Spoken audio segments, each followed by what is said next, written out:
1 minute.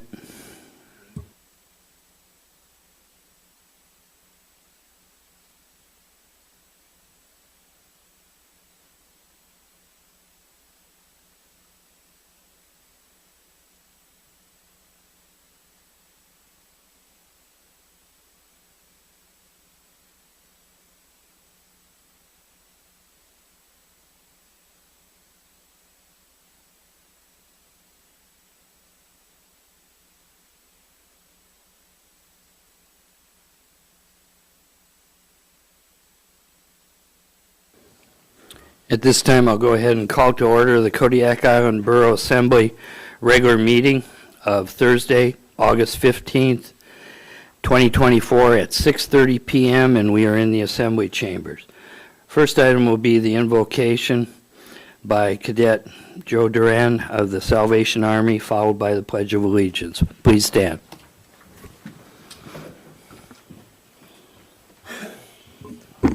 Thank you, Mayor. Dear Heavenly Father, we just give thanks for this beautiful, beautiful day today, Lord, and thank you for bringing us all here together, Lord. And Lord, I just ask that you just be with the conversations, be with the agenda items, and be with the decisions that are made here today. Let the decisions be led by your guidance, Lord. And Lord, we thank you. In your Son's name, Jesus Christ, I pray. Amen. I pledge allegiance to the flag of the United States of America and to the republic for which it stands, one nation, under God, indivisible, with liberty and justice for all.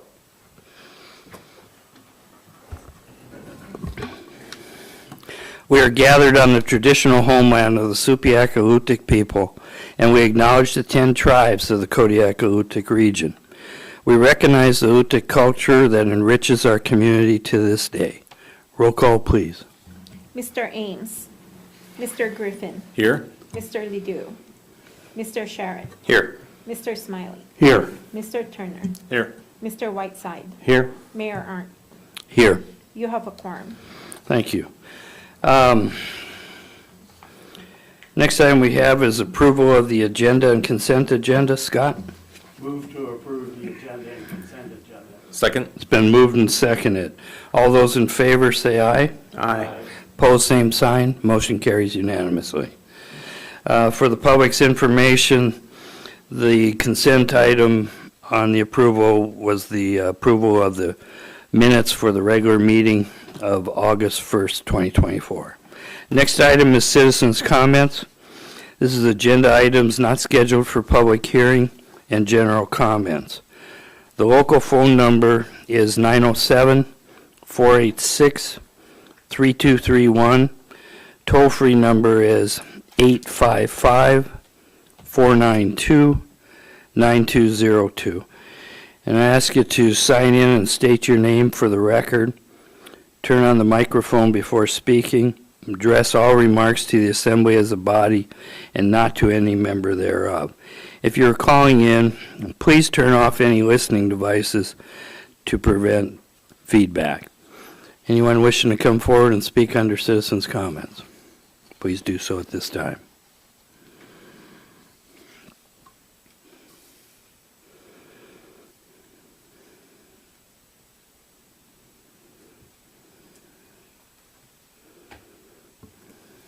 Hello everyone, I'm Chris Paulson.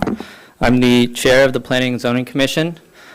I wanted to come to speak to you today because I feel like I've been remiss in my duties as the chair and explaining who we are and talking about what our process is for coming to decisions that we make, and I hope to bolster some much needed trust in our decision-making capabilities. So I'm going to talk about who we are, how we come to our decisions, and then hopefully personally invite all of you to come to attend our meetings and see how we operate. So talking about who we are, the process to get on the commission is to first apply to the governing body that is applicable to whichever district we live in, whether it's the borough or the city. The city has 3 representatives on, and the borough has 4 representatives. For instance, I'm the city applicant. I applied to the city. I was nominated by the city mayor to be appointed by the borough mayor. And we have 2 other city representatives on the board. And then the borough, they apply directly to the borough assembly, and the mayor then appoints them to that position. So the people that we have on the commission right now, we actually have 7 people. We previously only had 6. The people we have are myself, we have Commissioner Kent Cross, Commissioner Court Neff, Commissioner Linnea Johnson, Commissioner Sarah Frazier, Commissioner Craig Dagan, and Commissioner Tracy Craig. How we come to our decisions is much like you do. We have a professional staff in the planning department, consisting of Chris French, Bronwyn Curry, and Joe Grockmull. And when people come into the planning department, they decide whether that will need to come before the Planning and Zoning Commission. And they do research on the case, and during our work session, the staff present a report on that case, and we are able to ask any clarifying questions to help us come to a decision during the regular meeting. The staff can also have time that week to prepare if we had any questions that they didn't have direct answers to. During the regular meeting, much like you, we take public input. We weigh any standards that may be applicable to the specific case in front of us. For instance, variance has 5 specific standards that we need to meet. We look at the comp plan and its applicability. And I would say that compared to the Assembly, the Planning and Zoning Commission is just a little bit more specialized in that we only look at planning and zoning cases. I know the Assembly looks at a variety of different things. And then we vote and provide our recommendation to the Assembly.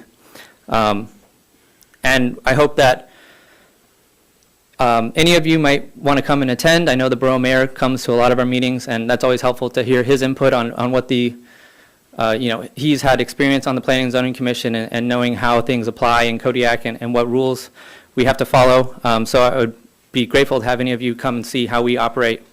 I know that the Planning and Zoning Commission and the Assembly can work together well to Go ahead and finish up. if we are able to increase the amount of trust that you have in our recommendations, then we can provide a lot of help. I know there are people who are interested in helping out housing, and planning and zoning would play a large part in changing any ordinances or rules in Chapter 17 that may allow that to happen. And I just hope we can work well together. Thank you. Thank you. Anybody else wishing to come forward under citizens' comments, please do so at this time.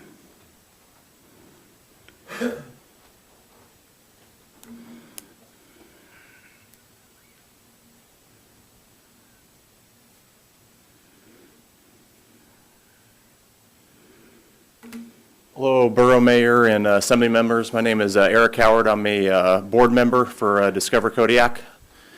Also a business owner, part owner of Island Air Service here. And mostly just want to thank you guys for your continued support of Discover Kodiak.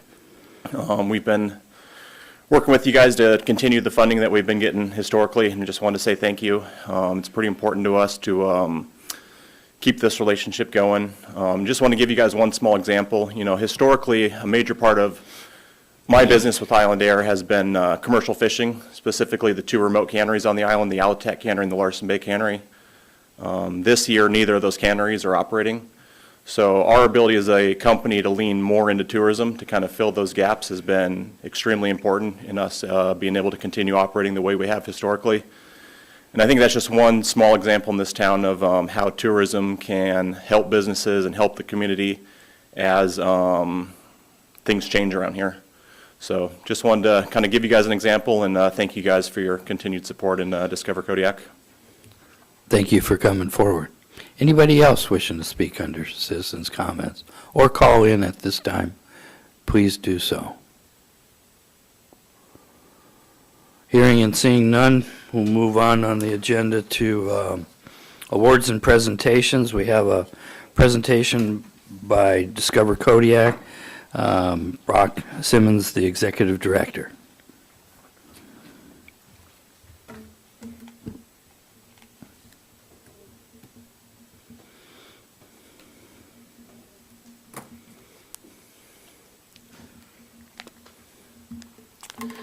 Good evening, Mr. Mayor and Assembly and Madam Manager.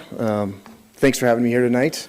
I'm glad that, like my board member Eric Howard said, that we really just is important that we continue our relationship with the borough and the support that you've given to the local tourism industry here. I think that all of you received my quarterly reports as requested, kind of in that short format, but I felt it better and less robotic to kind of summarize those things. So I just kind of wanted to go through a running talking points of the summary of fiscal year 24, which went from July 1st, 2023 to June 31st of 2024. I'm going to summarize our highlights. Obviously, I think a lot of you have heard of the Adjust Your Altitude Hiking Challenge. Last year was the 5th anniversary of the challenge. We had over 22 local businesses sponsor the challenge, including Alaska Airlines for the first time.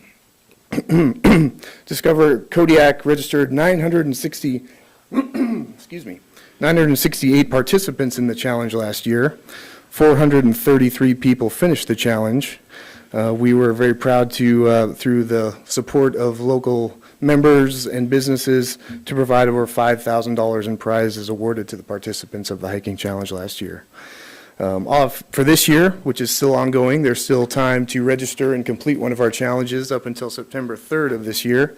We have currently 766 participants registered right now. Alaska Air is also the named sponsor of our challenge for this year as well. Cruise ships have been kind of hit and miss over the last couple weeks. We just missed out on one on Sunday, unfortunately. But Discover Kodiak did welcome 25 cruise ships in the last fiscal year. Approximately 25,181 passengers were listed on those manifests combined on those cruise ships. Discover Kodiak's membership provided a variety of different tours to those visitors, and we also connected them with as much as we could of Kodiak's points of interests, hoping to personally benefit each and every one of those visitors to see the great place we live in called Kodiak. The Alaska Tourism Industry Association, we work with them as a partner on statewide tourism basis. Last year we had the honor of hosting a familiarization trip. They brought up a group of travel agents from the lower 48, travel agents from all over the country. And those travel agents got to kind of see firsthand of what Kodiak has to offer. Discover Kodiak worked with ATIA in providing different tours through our membership base. And I think everybody truly enjoyed that experience. Hopefully that will also boost any future bookings of trips to Kodiak and spur some more interests in maybe places of the country that haven't really heard of Kodiak before. Discover Kodiak staff also, we attended the ATI Tourism Conference in Fairbanks last fall, which is a real eye-opening experience for myself with how passionate people from around the state are in local tourism. And it's been nice to make those relationships and network in that area. Just one of the big accomplishments that we made in the last year was we created a new website. We worked with a website design entity, and they fully wrote our website to be ADA compliant. It also features Google Analytics, so any given day I can log in and see how many hits the Discover Kodiak website's had.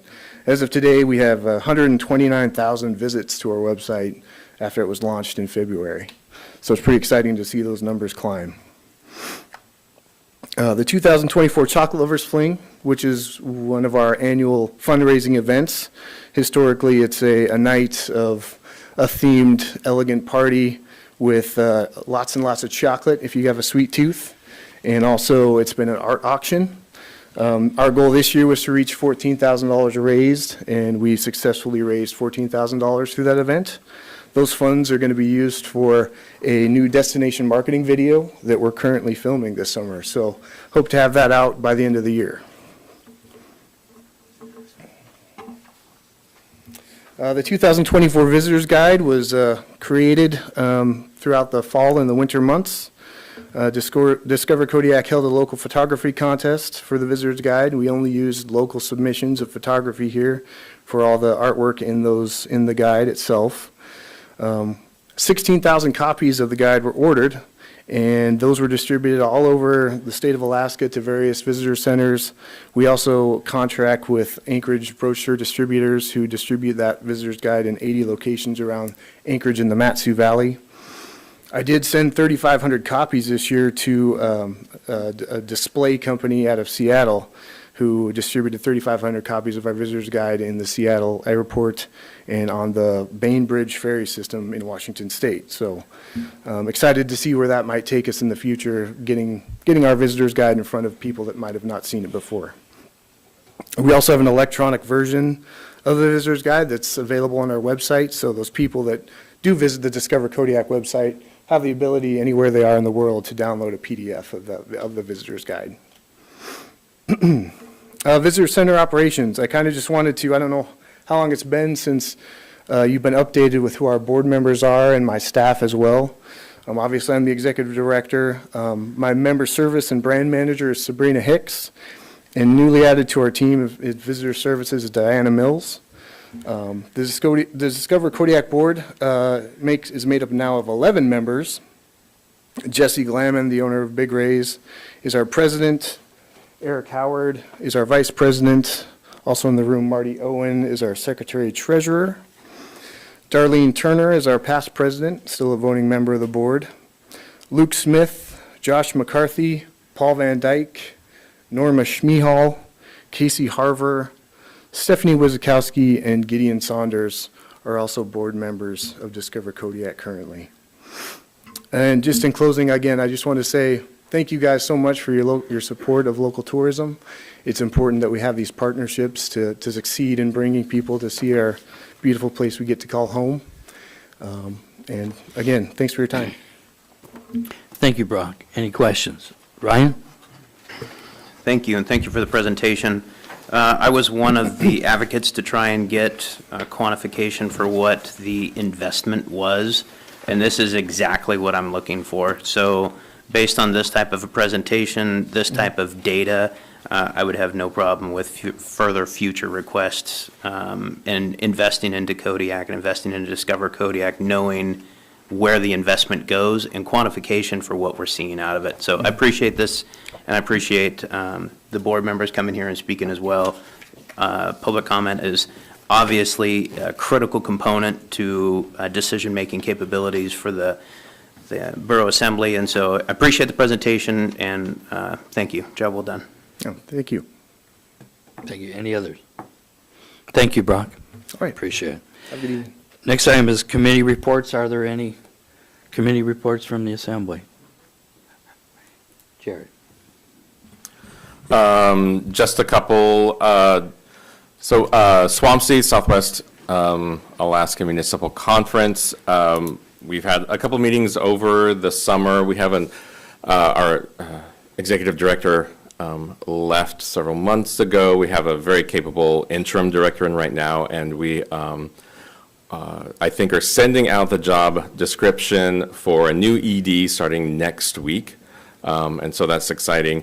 There's been some, Nick Mangini's done some great things with kelp and promoting maritime industry in Kodiak around the state. And we just had a meeting this morning. Financials look great. We are planning our annual conference for later on in November. And then the second one, the Health Facilities Advisory Board will be meeting tomorrow morning at 9 to talk about the space analysis study. Thank you. The only other thing I will comment on is we also, some of us attended the Alaska Municipal League summer conference that was held this week here and concluded this afternoon. So there will be a lot of good information will come out of there and be available on the Alaska Municipal League website here a little bit later after they get things uploaded. So that's all I got. So then the next item is public hearings, and this is ordinance number FY 2025-4, an ordinance of the Assembly of the Kodiak Island Borough, amending Kodiak Island Borough Code, Title II, Administration and Personnel, Chapter 2.40, Records Management, Section 2.40.150, and 2.40.160 to allow exemptions for the disposal of records that have administrative value. Scott? Move to adopt ordinance number FY 2025-04. Is there a Second. It's been moved and seconded. Staff report, Nova? Thank you, Mr. Mayor, members of the Assembly. The ordinance before you will allow for the department directors and the manager to extend the life of a record if it has administrative value. The current retention schedule doesn't allow that, but this ordinance will change that, and it will allow the manager and the department directors to extend them to 5 years. And then if they're still needed, then we will allow another extension for 5 years with the managers and the clerk's approval. Also included in the packet is the resolution that was adopted by the Assembly at the previous meeting on August 1st, which extended the contracts to retention that involves real property to another 25 years. I'd be happy to answer any questions that you may have. Thank you. Any questions of the clerk at this time? Seeing none, I'm going to go ahead and close the regular meeting, open the public hearing. The local number is 907-486-3231, toll-free number 855-492-9202. And ask you to sign in and state your name for the record. Turn on the microphone before speaking. Address all remarks to the Assembly as a body and not to any member thereof. If calling in, please turn off any listening devices to prevent feedback. Anybody wishing to call in or come forward, please do so at this time.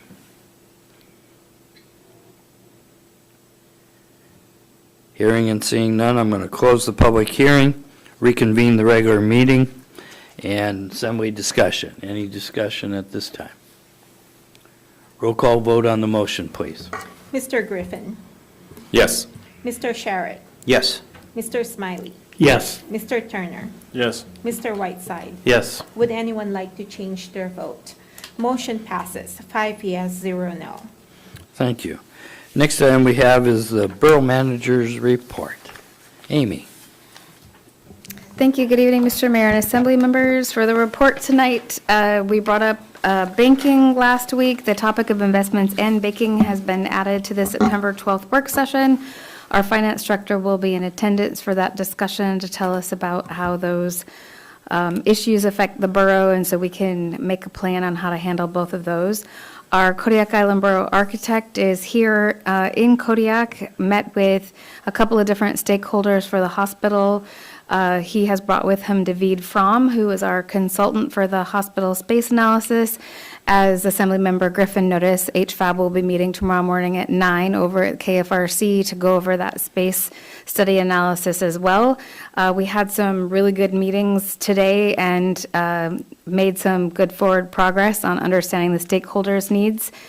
Earlier in the week on Tuesday, the Alaska Municipal Managers Association met. That is a great place for me to meet my peers across the state and be able to ask a lot of people at one time how they handle different issues. So I was really happy to be able to attend that. And then the last 2 days have been the Alaska Municipal League, as the mayor mentioned. Happy to see that there are assembly members able to come and get to meet some of their peers from across the state and learn from them as well.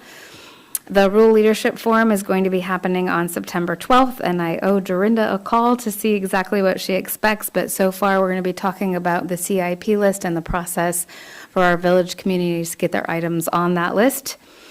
Under current recruitments, I'm happy to say we did hire a treatment plant trainee. They're going to begin on August 19th, so our only active recruitment is for that general accountant. I reached out and put it out on the Coast Guard pages once again to try to see if we could get some people who are transferring in that might have those qualifications to be come to the borough for employment. In community development, the Planning and Zoning Commission held a work session last night. This meeting focused on training for the commission. There are no cases filed for August, so that's the only meeting that they will be having this month.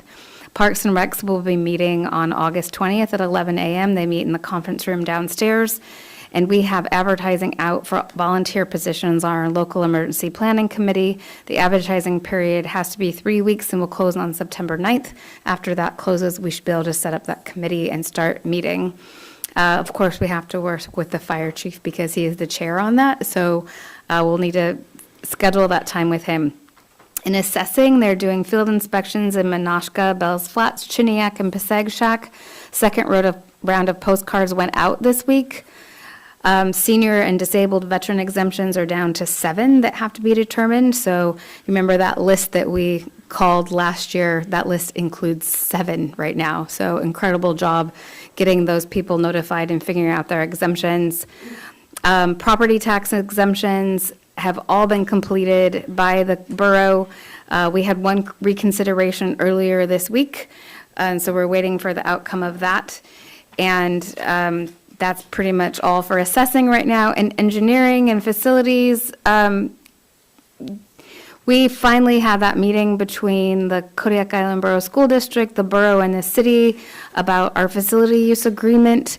It all came down to one paragraph, and we are, there are several points in there, but we agreed inside of that meeting that everyone was actually really happy with where they were and what their roles were in that agreement. We just need to work on that initial pool project together.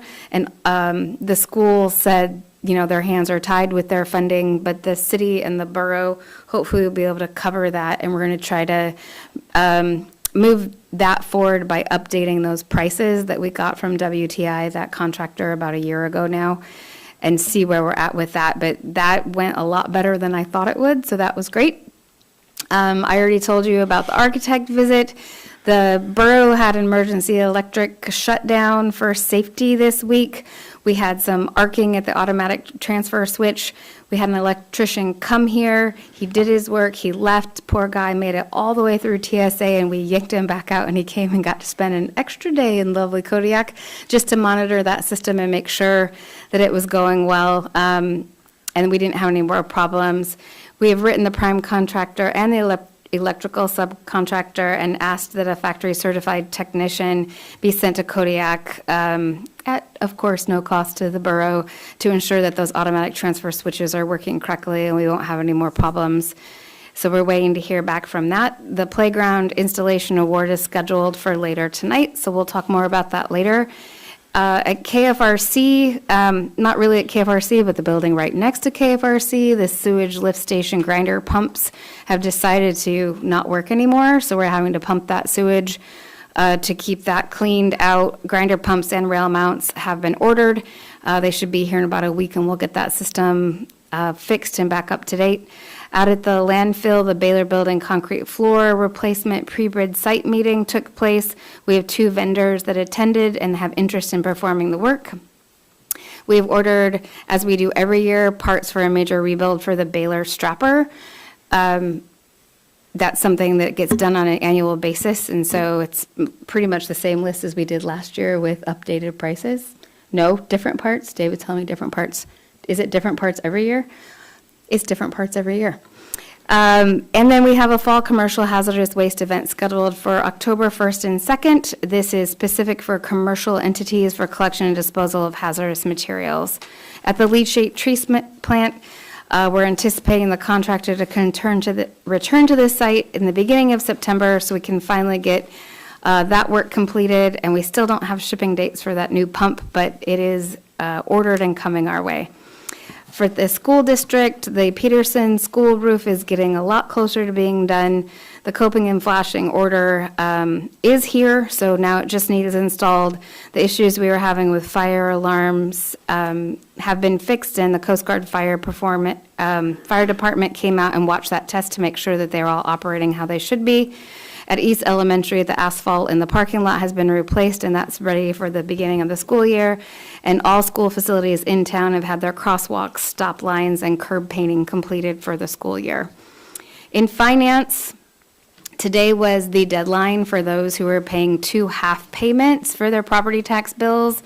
If you are making the single payment, or you've missed today's date, you are now making the single payment, so the total must be paid by October 15th to avoid penalties and interest.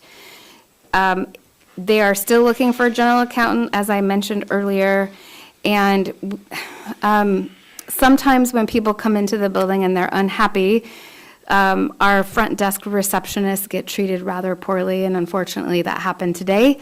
So I'm gonna talk to engineering facilities about installing cameras out front I think we might feed it just right to that TV during the day so people can see themselves on TV and see how they're acting, because the reports I got today were not good. So just to protect staff and maybe be a deterrent for bad behavior, I think that's the next step we're going to do there. In IT, we're going to look at that security audit grant. Fred is here tonight if you have any questions about that. We had a clear winner out of all of those 30-plus vendors that came out, and so we're excited to get that started. And because of that electrical outage, Fred stayed here and Dave stayed here to make sure that everything was well taken care of, and we have a UPS that supports that system for about an hour. So as electricity flickered on and off, they were able to manage that. And while every other employee at the borough was sent home, those two stayed here. So thanks to them to make sure that that system got taken care of and the building was back up. You'll see that I got a hold of Chief Ellis. He's back from vacation, and he gave us the Bayside Fire update. They are working on a process for their credential so that their facility is an authorized training center, so all of the steps are included in there. They have several members attending the State of Alaska Firefighters Training Convention in late September. One of them is actually delivering training. And then we want to say congrats to Jeff Trenery, who is actually a U.S. Coast Guard firefighter. He's been promoted from the captain of Engine Company 10 to deputy chief of the department. So congratulations to him.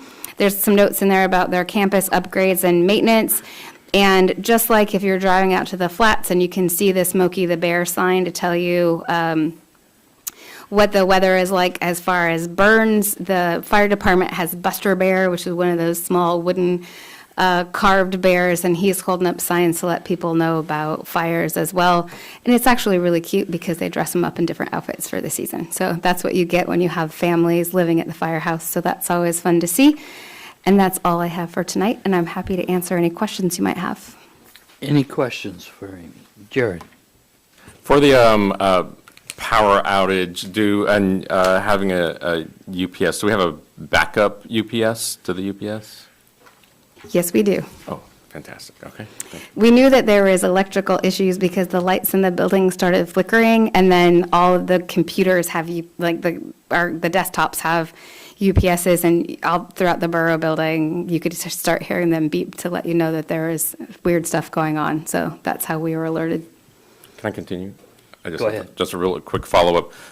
So FEMA got a significant portion of the IJA money, and you could probably look at maybe some grant just to maybe bolster that for emergency services, because I think you can make a pretty strong claim for emergency services and for additional or upgraded backup equipment. Might be something worth looking into.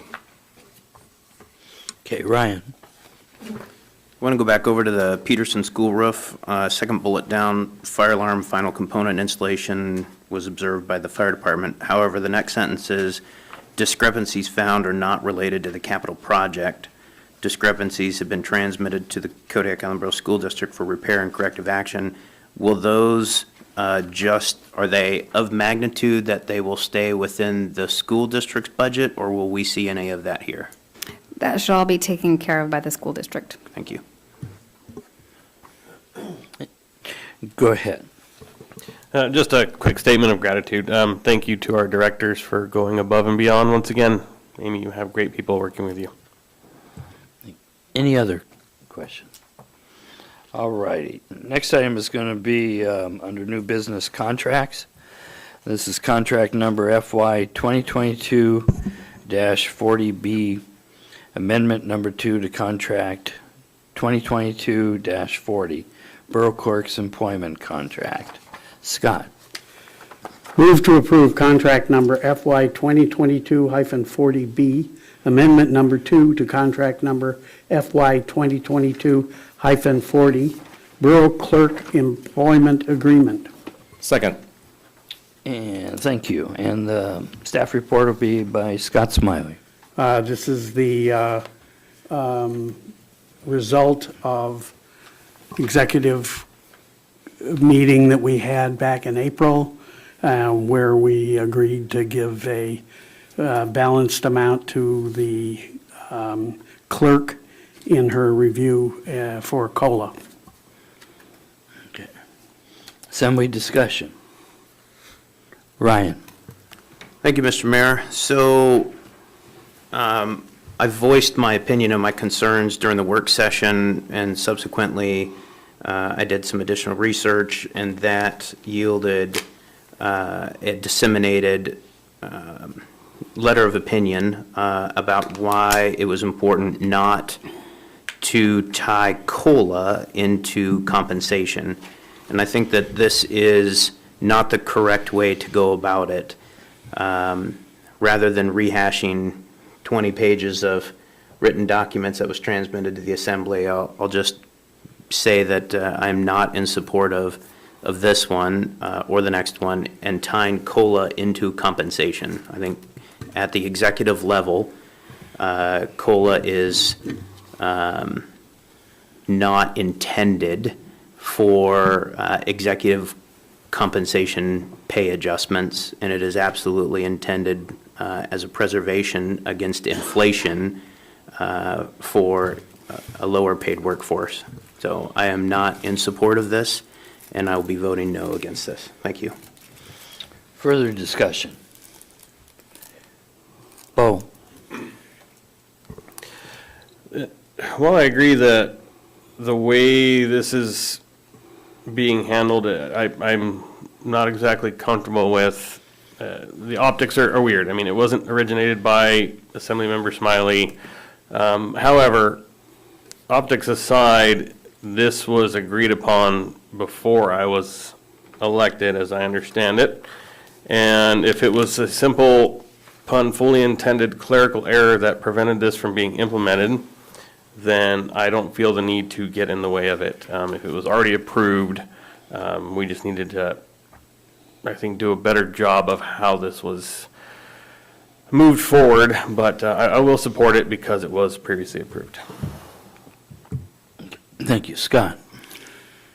I disagree with the idea that the COLA should not be applied to all of our employees. I think that fairness is an important component. I think that we should try to support all of our employees, including the executive staff, both directors and the clerk and the attorney and the manager. So I'll be in support of this. Any further discussion? Roll call vote on the motion, please. Mr. Sharrett? No. Mr. Smiley? Yes. Mr. Turner? Yes. Mr. Whiteside? Yes. Mr. Griffin? Yes. Would anyone like to change their vote? Motion carried, 4 yes, 1 no. Next item is contract number FY 2023-43A. Amendment number 1 to contract FY 2023-43.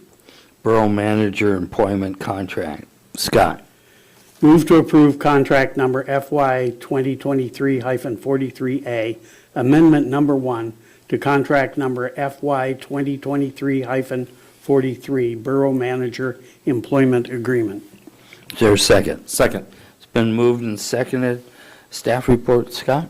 Same as the one for the clerk. This applies to the manager, so all the same arguments apply. Thank you. Okay. Assembly discussion. Ryan?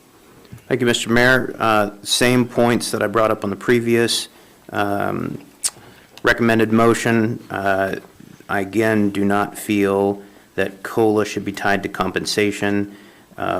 And again, all the same points. I don't believe that this is the right mechanism, and that merit should not be confused with cost of living. Thank you. Further assembly discussion. Jared? Yeah, this one's a little different for me too, because this was not part of, originally part of a employment agreement during the review process. And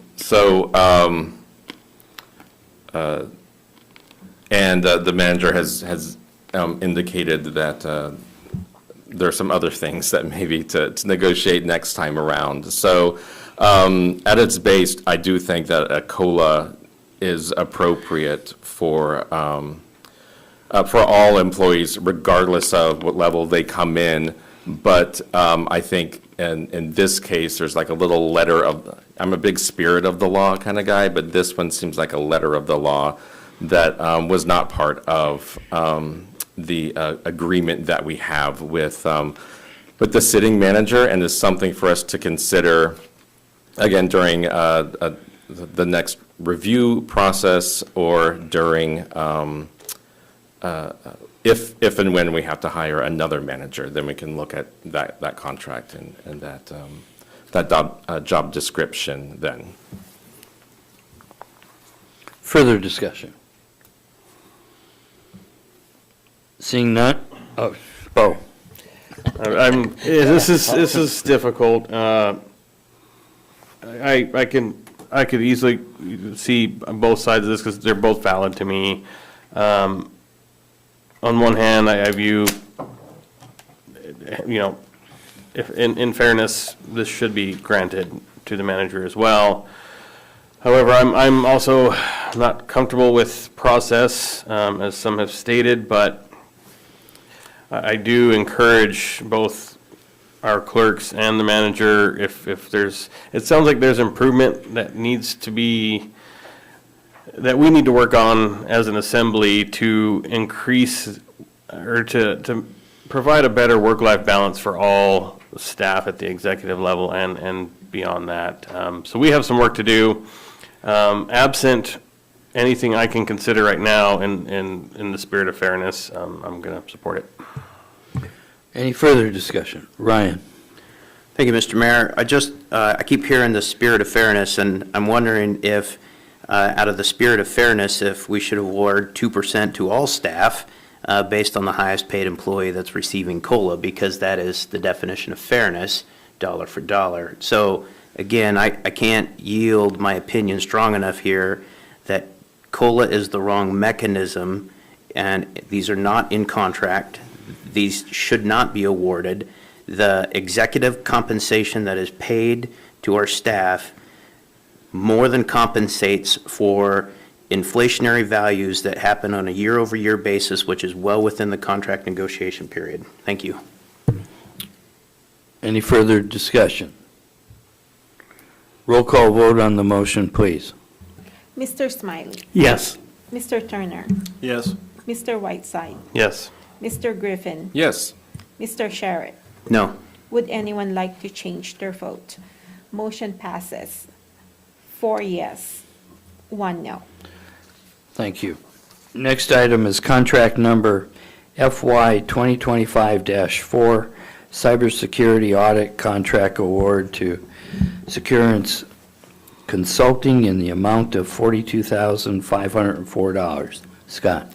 Move to authorize the borough manager to award contract number FY 2025-04 with Securance Consulting for cybersecurity audit in the amount of $42,504. Is there a second? Second. It's been moved and seconded. Staff report, Amy, please. Thank you, Mr. Mayor. The borough was awarded a cybersecurity grant program for up to $55,000. IT put out a RFP for a comprehensive security audit of the borough's information systems back in early May. They got 36 responses to that RFP and picked Securance Consulting as the winner. That matrix that they used was in the packet last week as well. Securance Consulting has over 22 years of experience and did the City of Kenai and the Matsu Valley, Borough security audit, and so they have Alaska experience, and IT believes that this is the best of all the 36, so we're asking tonight to get this approved. If you have any questions, the IT director is here tonight to answer any specific questions you might have. Okay, assembly discussion, any questions? Discussion? Seeing none, roll call vote on the motion, please. Mr. Turner. Yes. Mr. Whiteside. Yes. Mr. Griffin. Yes. Mr. Sherritt. Yes. Mr. Smiley. Yes. Would anyone like to change their vote? Motion passes 5 yes, 0 no. Thank you. Next is contract number FY 2025-13, Sergeant Creek Park equipment installation with AIM maintenance in the amount of $52,000. Scott. Move to authorize the Borough Manager to award contract number FY 2025-13 with AIM Maintenance for the installation of the Sergeant Creek Park equipment in the amount of $52,000. Second. It's been moved and seconded. Staff report, Amy. Thank you, Mr. Mayor. In June of 2023, the Kodiak Island Borough was awarded reappropriation of funds from the Anton Larson Dot Grant to the repair and replacement of playground equipment at the Sergeant Creek Playground in the amount of $251,426.50. In April of 2024, the Kodiak Island Borough Engineering and Facilities Department purchased new playground equipment through a RFP process in the amount of $94,590.10. This contract would be to approve the installation of Sergeant Creek Park equipment in the amount of $52,000. And our Engineering and Facilities Director is here if you have any questions. Any questions of staff? Seeing none, roll call vote on the motion, please. Mr. Whiteside. Yes. Mr. Griffin. Yes. Mr. Sharrett. Yes. Mr. Smiley. Yes. Mr. Turner. Yes. Would anyone like to change their vote? Motion passes. 5 yes, 0 no. Okay, next item is ordinances for introduction. And the first one is ordinance number FY 2025-5. An ordinance of the Assembly of the Kodiak Island Borough rezoning Kodiak Town Site, Block 8, Lot 3, Kodiak Town Site, Block 8, Lot 4, and Kodiak Town Site, Block 8, Lot 3A. Common addresses is 211 Mill Bay Road, 215 Mill Bay Road, and 206 Cashaveroff Avenue. From R3 Multifamily Residential District to B Business District. Scott. Move to advance ordinance number FY 2025-05 to public hearing at the next regular meeting of the Assembly. Second. It's been moved and seconded. James. Just wanted to voice my conflict of interest here. I live a couple houses up the street from there, and I believe that this is going to lower my value, and so I am asking for judgment at this time. Judgment. Yeah. Unfortunately, I will rule that you have a conflict, so you'll be excluded from discussion. Thank you. With that, call for the staff report with the Borough Manager, Amy Williams. Yeah, I'd like to pull the assembly and override the mayor on that determination. Okay, it's been asked to overrule the mayor. Procedure, Nova, how should we go ahead and do that? Do we need a motion or with a second or what? Mr. Mayor, let's go ahead and make a motion on that you're appealing the decision of the chair. I move to appeal the decision of the mayor to rule that Mr. Turner currently is ruled to have a conflict. I make a motion to overturn that. Okay, it's been moved. Is there a second? Second. It's been moved and seconded. Okay, so we'll move into discussion on that. Ryan. Thank you, Mr. Mayor. So although this is a rezoning request to go from a residential lot into a business lot, I cannot find reason that this would lower or increase a property value that's a couple doors up. I'd also like to state that this determination from the planning and zoning is not necessarily in cohesion with the 2008 comprehensive plan. However, in the spirit of discussion, I think that given the unique opportunity where someone is donating land for this purpose, I think that it's imperative to have as many people present and accounted for in this voting. I alluded to asking Mr. French how many people were present in the P and Z to make sure that a unanimous decision was a 5-0 or a 6-0. I think that the same needs to be exercised with the assembly and get as many opinions in this as possible. Thank you. Okay, any further discussion? Bo? I agree with Mr. Sherritt. I mean, I appreciate Mr. Turner pointing this out, but I agree, it would be speculative at best to presume that this would change property values. I mean, we don't even know what the facility would look like. There's no plans in place, so we don't know what the structure would be, the services provided to the public. So I agree, it would just be speculative in nature, and so I agree, more opinions would be welcome. Okay. Jared, or excuse me, Scott, and then Jared. I support the mayor's decision on this. It's not up to us to determine whether or not there will actually be a change in residential property values in that area. The fact is that the concern is one of perception, not of fact at this point. We don't know what the answer is, but there are people in our community who will assume that there is going to be a change and that Mr. Turner is conflicted in making this decision. Therefore, I support the mayor's decision. Jared? Yep, property values is a tricky one. We, as a vested conflict of interest, we make decisions up here every week that could speculatively affect our most of us, if not all of us, are property owners. So we all make decisions that could affect property values, our own property values, one way or another. And I think that's and I think that's important to it too. So I think I would also support Assemblymember Sherritt's motion too. Any further discussion? I will say that it wasn't an easy decision, as you remember last week. I really didn't feel that he had one, but erred on the side of caution. Meanwhile, did get a copy of it's a legal opinion we did not pay for, but basically it was based on assembly or city council in Homer on a rezone. I didn't feel it was quite the same, but because of the perception, it was the member's property was also under question for rezone at that particular deal. And so I had to do a lot of thinking, talked with Mr. Turner too about it. He and I disagreed with each other.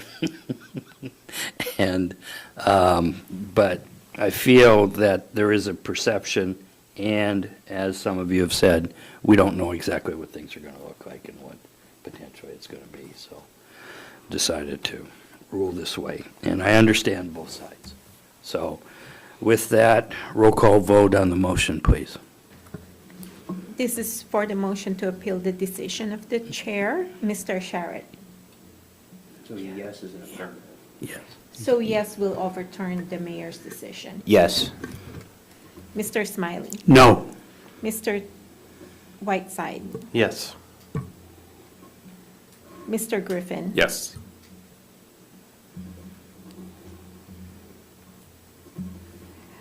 Motion failed to appeal the decision, or motion failed to overturn the decision of the chair. 3 yes, 1 no. Okay. Something I'd like to say before I move to the staff report too. What this motion that's on the floor is to move this to a public hearing at the next regular meeting, which will be September 5th. And what that does is allow the clerk's office to get out the public notices and all of that so we can have the public hearing and get everybody here. We're not deciding this tonight. It's just to move it forward on there. Staff report, Manager Amy Williams, please. Thank you, Mayor Scott Arndt. So the Planning and Zoning Commission's regular meeting on July 17th of this year unanimously recommended approval for the case for the Kodiak Island Borough Assembly to rezone the town site in question for use or for rezoning from R3 multifamily residential district to B business district. There were some questions that came up last week that I think were answered, but I just want to do it publicly. There were 46 notices sent. The Planning and Zoning Commissioners voted 6-0. There were 6 at the time. The 7th hadn't been assigned yet, and so everyone that was on Planning and Zoning Commission did vote 6-0. And we asked about reconveyance if it didn't succeed or those rules, and we forwarded that email from the Community Development Director sent it to me, and I had Noah forward it to you with his conversation with the borough attorney to answer some of those questions. Chris is here tonight, and I'll let him come update you and answer any questions you might have about the rezone.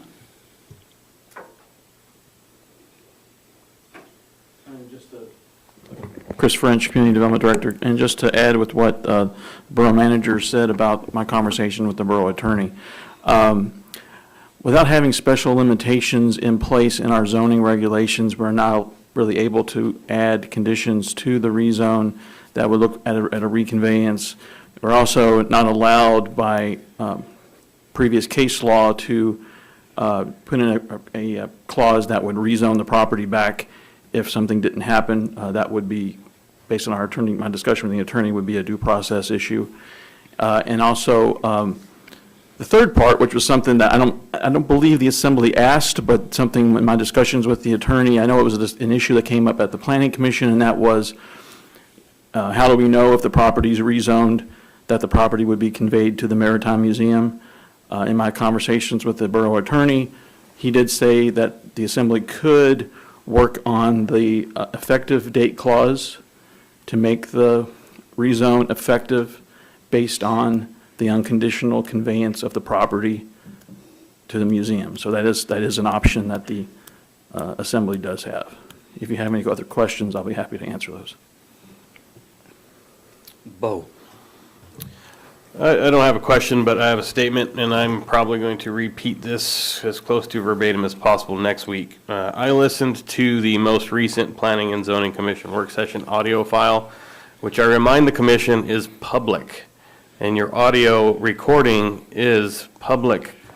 Everyone can see it, everyone can hear it in this case, and I was appalled with the behavior that was exhibited by the commission, to say the least.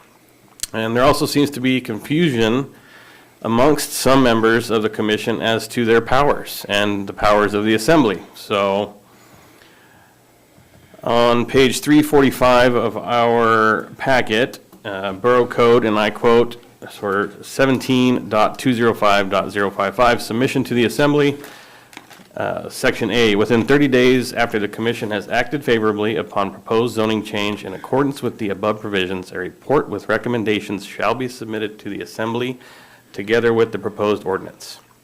Such recommendations of the commission shall be advisory only and shall not be binding upon the Assembly. When an ordinance has been forwarded to the Assembly shall act in accordance with this chapter, and notice shall be issued as provided in KIBC 17.205.070, which, bear with me, because this is not in the packet. Hearing determination, and I quote from Code, the Assembly shall consider an application or commission recommendation for change in the boundary of a district or any other commission recommendation proposing a change in this title, and the report of the commission at its next regular meeting after receipt of such report.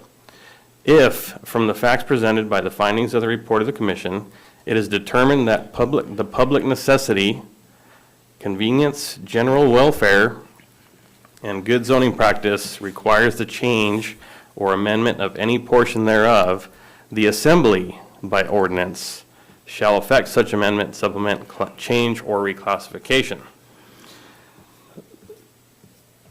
Bear with me still.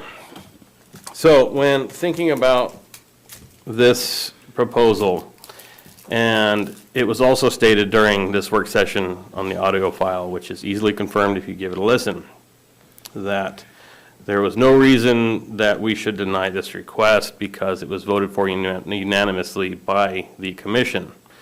Now, looking at, back to our packet and the staff report within that packet, which is on page 355, if anyone wants to look it up now or later. Scrolling here.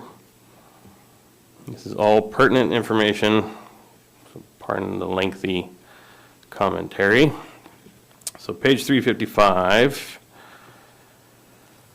findings in opposition, and this is coming directly from staff. I am reading this verbatim. 1, whereas the commission finds that 211 Mill Bay Road, Kodiak, 215 Mill Bay Road, 206 Keshevaroff Avenue are all listed as urban residential on the borough's current future land use map and not as business, meaning that this rezone is not consistent with the future land use map and the comprehensive plan. So I consulted with someone who I value their opinion, and this person is extremely intelligent. And a term that was conveyed to me, which I appreciated, was the cost of opportunity. No one is doubting the merit of how generous this act is. It is extremely generous. This person should be commended. It's a wonderful thing that you don't see often anymore. However, we as the assembly, we're not appointed. We are elected to serve the community on their and on their behalf and what's best for the community. So we have to weigh what's better. This really generous act by a member of our community, or the consequences, which the term used from this very intelligent person who I trust implicitly is the cost of opportunity. The cost of that opportunity is losing homes in the community that we need. We represent the community. They have come up to this podium repeatedly and stated, we need to do something about the housing crisis. We don't have enough housing. We're struggling, and the agency I work for, our first responders, our medical care professionals. The borough had a tentative agreement with an employee based on housing needs. Why on earth would we outweigh this, again, very generous act against the needs of the community, which is what we're up here to do, is we have to meet the needs of our community. I think this is going backwards despite its merit. I will not support this, and I think it would be irresponsible for us to support it because it is in direct conflict of the comprehensive plan, which was used by the commission to support it. Thank you. Ryan. Thank you, Mr. Mayor. Assemblymember Whiteside has extremely valid points, and I want to highlight some of the comments that he said. It is up to us to weigh that. I was born and raised here in Kodiak, and been around the fishing industry my entire life, just in proximity here in Kodiak. I reflect back to the conversation that we had from the presentation from Discover Kodiak this morning, and I look at the cruise ships, the passengers, 25,181 passengers that visited Kodiak during their last fiscal year. And I think of what that does to represent at the core of what Kodiak stands for. I will be in support of this for a couple different reasons. Number one, I think that as I weigh this out, I look at these kind of smaller lots as, I'm just going to use your term, missed opportunity in my own language. I think that those lots probably should have been consolidated a long time ago, and an opportunity for larger structures to be there. This is in the heart of downtown that the city has put a lot of effort into downtown revitalization. Museums and historic or legacy-driven structures in Alaska promote tourism.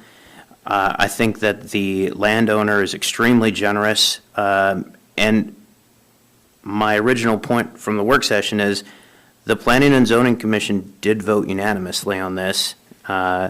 Although they do come forward with recommendations, a unanimous 6-0 decision carries a tremendous amount of weight with me because they put in the work. And I don't want to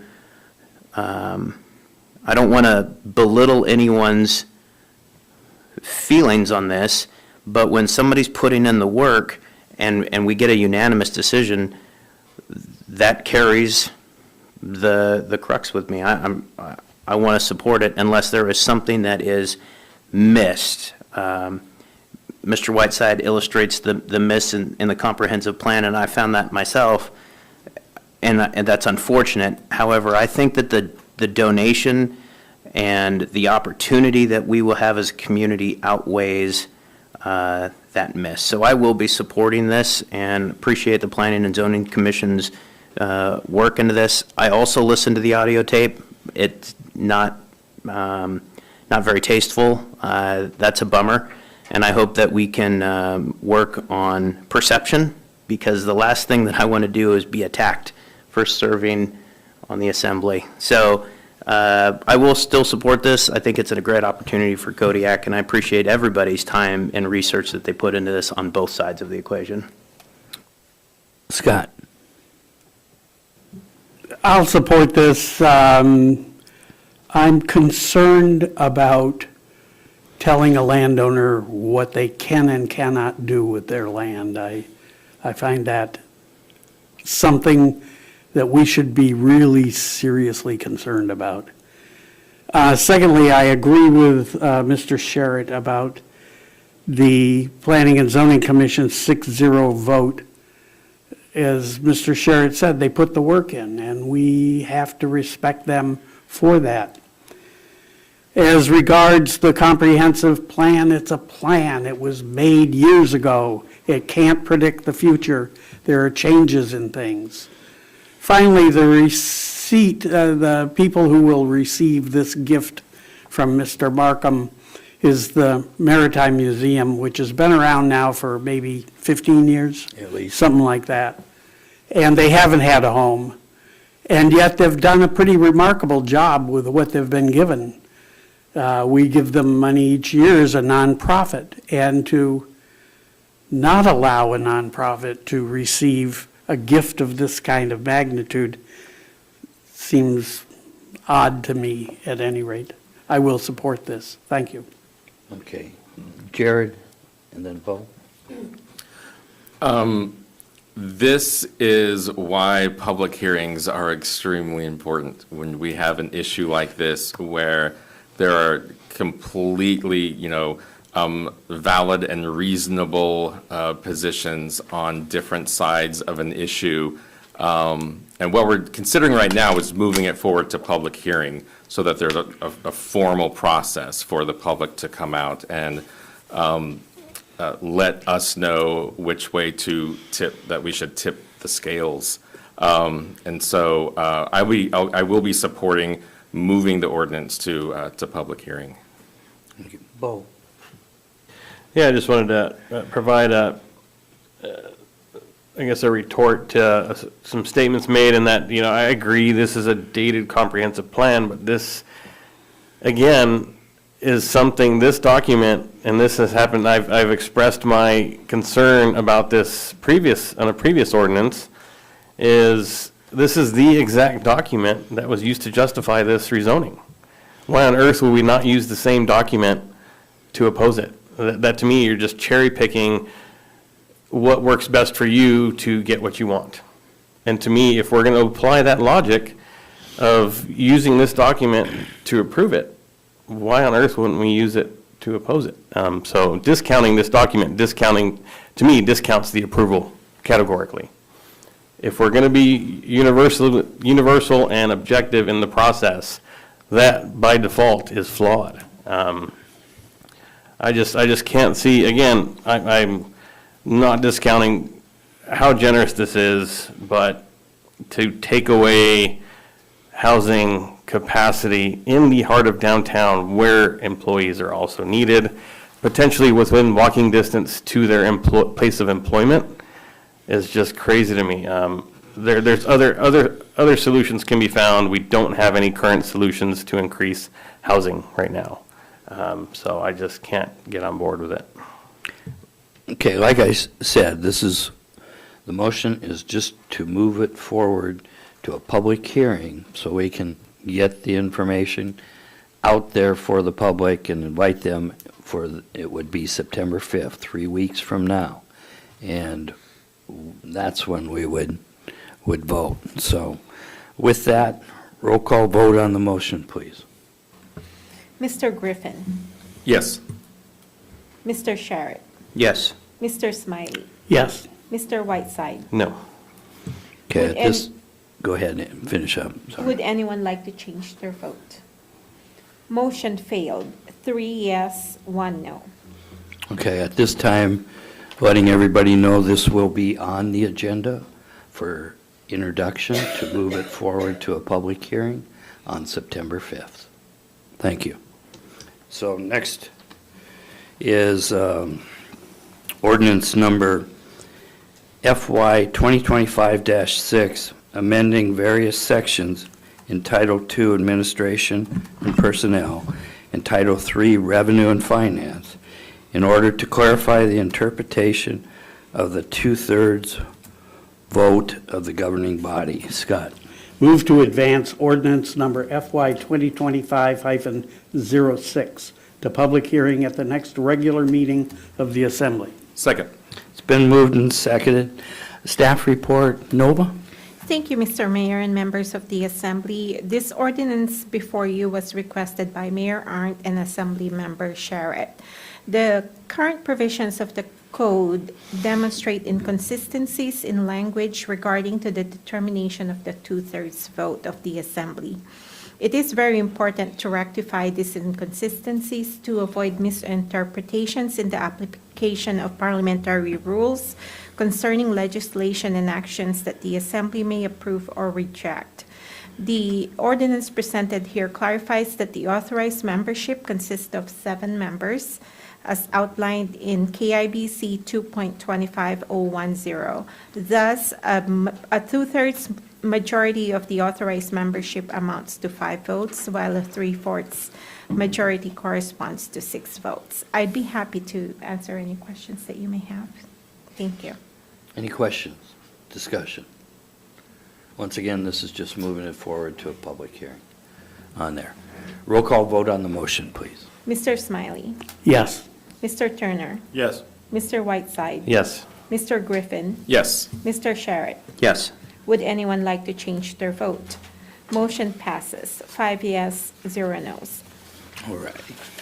Next item we have is citizens' comments at the end of the meeting here. The local number is 907-486-3231.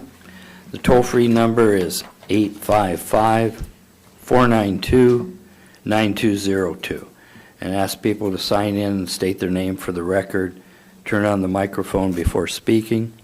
Address all remarks to the Assembly as a body and not to any member thereof. If you're calling in, please turn off any listening devices to prevent feedback. Anybody wishing to speak under citizens' comments, please call in or come forward at this time. We have a phone call. Okay.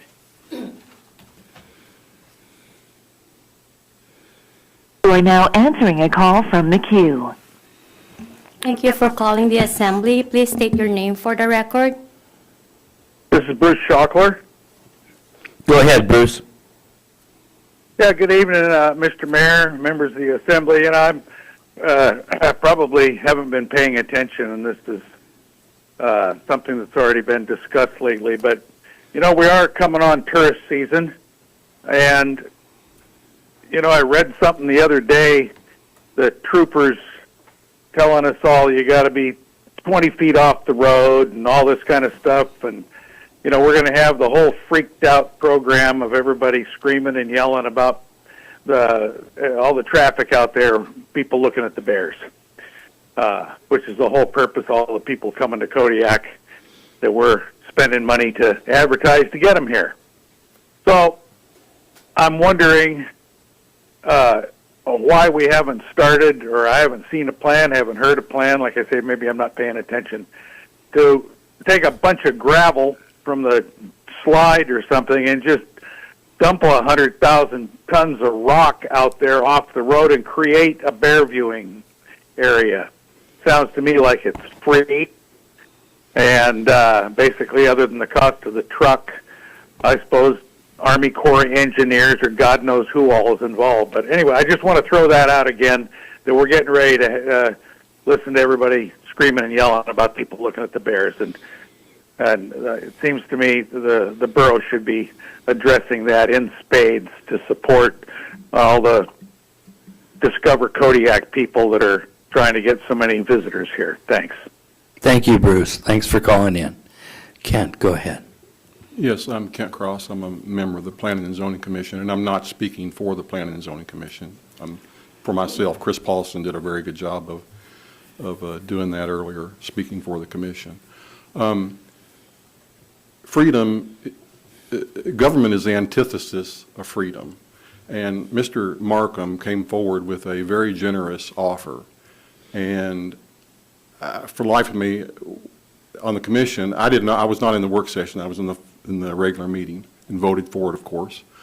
We couldn't see any reason why we wouldn't accept the wanting to rezone that from R3 to business.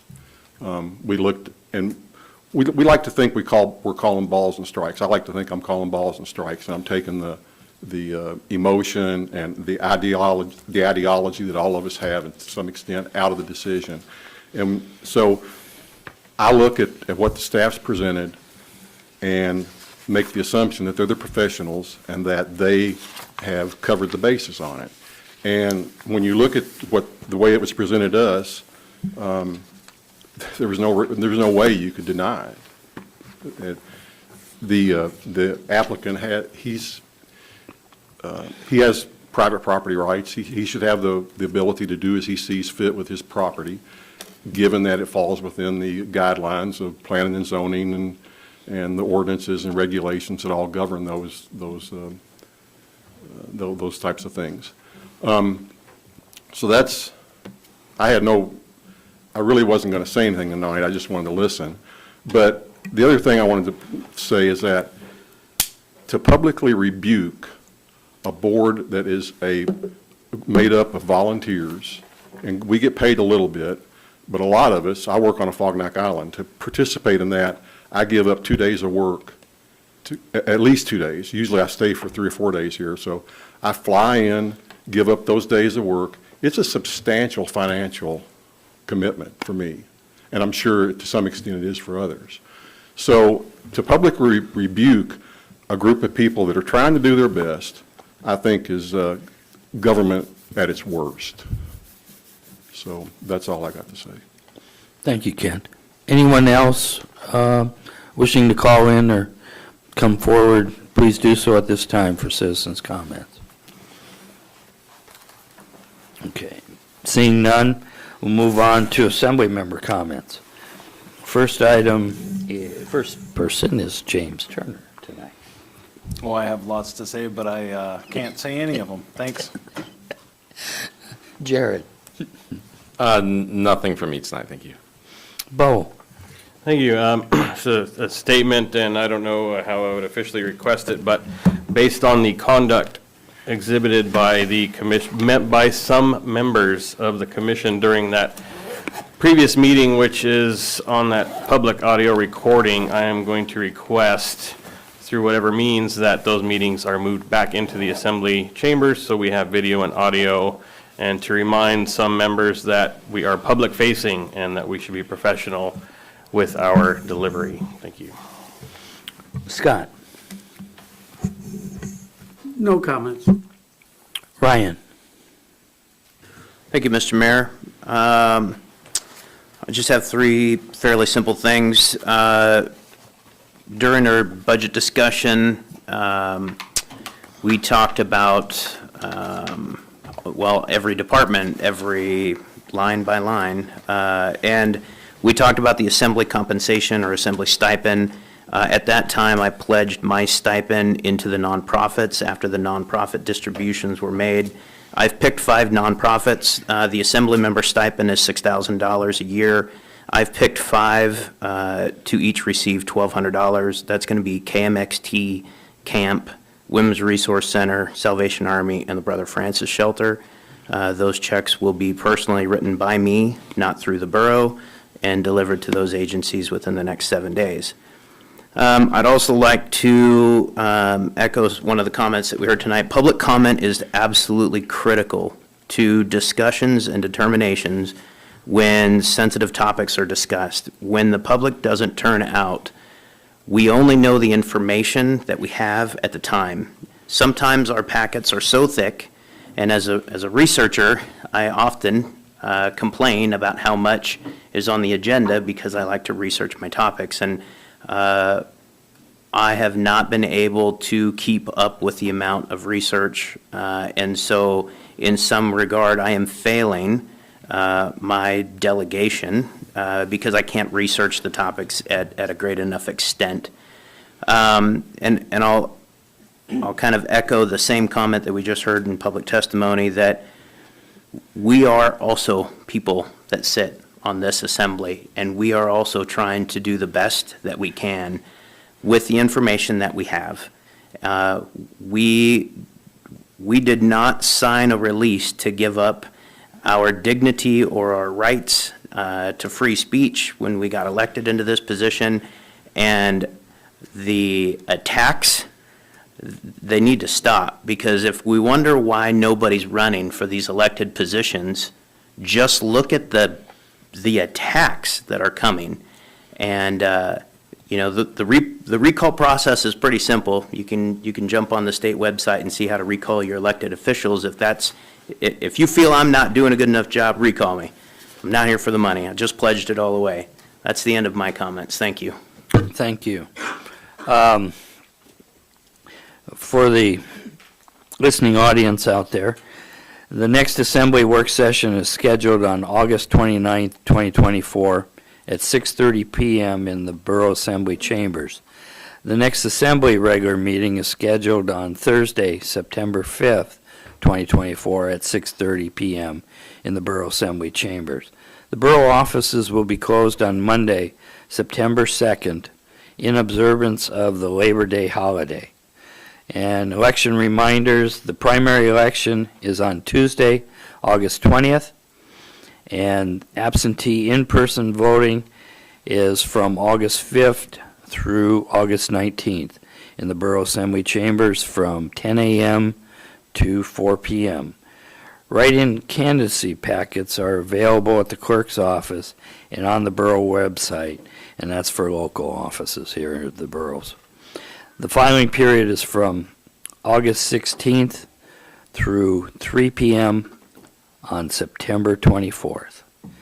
And with that, I request a motion to adjourn. Move to adjourn. It's been moved and seconded? Second. And seconded to adjourn. All those in favor say aye. Aye. Opposed, same sign. Motion carries unanimously. Thank you all for coming tonight. Thank you all out there for listening.